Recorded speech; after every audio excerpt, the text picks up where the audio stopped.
ওয়ালাইকুম। ওয়ালাইকুম আসসালাম রহমতুল্লাহ। শাইখ, আমি বাংলাদেশ বগুড়া থেকে বলছিলাম। জি জি জি, ওইটা শুনেছি, আপনার প্রশ্ন বলেন।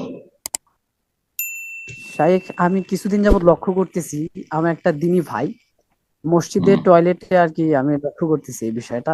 সেটা হচ্ছে সে পেশাব করতে বসে সে পানি না নিয়ে সে আর কি টিস্যু পেপার নিয়ে দাঁড়িয়ে একটু ঝাঁকাঝাঁকি করে আবার বসে সে পানি নিচ্ছে।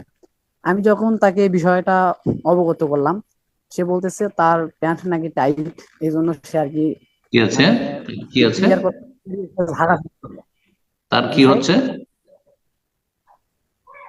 জি। শেখ তার প্যান্ট সম্ভবত টাইট, এই কথা বলছে আর কি, যে ও, কারণে। Pant tight, pant tight. জি। তো প্যান্ট টাইটের সাথে তার পেশাবের কি সম্পর্ক যে টিস্যু নিতে হবে? হ্যাঁ, সে আর কি টিস্যু। দাঁড়িয়ে ঝাঁকাঝাঁকি করতে আবার বসে পানি নিচ্ছে, এই বিষয়টা। আচ্ছা, তারপরে সে ওই ঝাঁকাঝাঁকি কেন করবে ওই এদের মধ্যে, বিদাতিদের মধ্যে? হয়তো তার বাপ দাদার তরিকা ধর্মের উপর আছে যে কাশি দিতে হবে, আর তারপরে ঝাঁকানি দিতে হবে, আর ঢিলা কুলুক নিয়ে 40 কদম চলতে হবে, সব বিশ্বাসী হয়তো হইতে পারে। এটা যদি হয় তাহলে এগুলো বিদাত, এগুলো ঠিক নাই। আর যদি টিস্যু নাই, টিস্যু নিতে পারে, টিস্যু নাই যে কাপড়টা আমার ভিজে যাবে, তো এমনিও আমরাও টিস্যু নিই বা মুছে নেওয়ার জন্য, যাতে করে আমার কাপড়টা ভিজে না যায়। ইস্তিনজা করার পরে যে পানি লেগে আছে সেটা তো সাথে সাথে শুকিয়ে যাবে না। সুতরাং টিস্যু দিয়ে মুছে টুছে নিলেন, আর তারপরে আপনি উজু করলেন, কোনো অসুবিধা নেই। জি।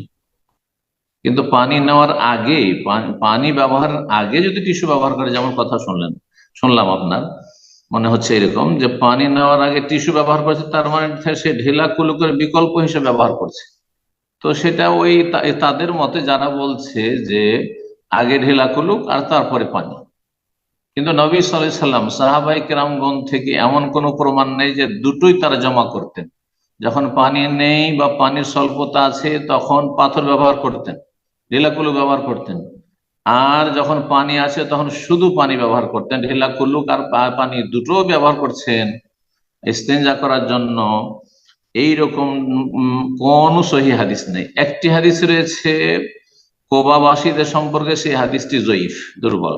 সুতরাং এই আমলটি সহি নয়, এই আমল করা বাড়াবাড়ি।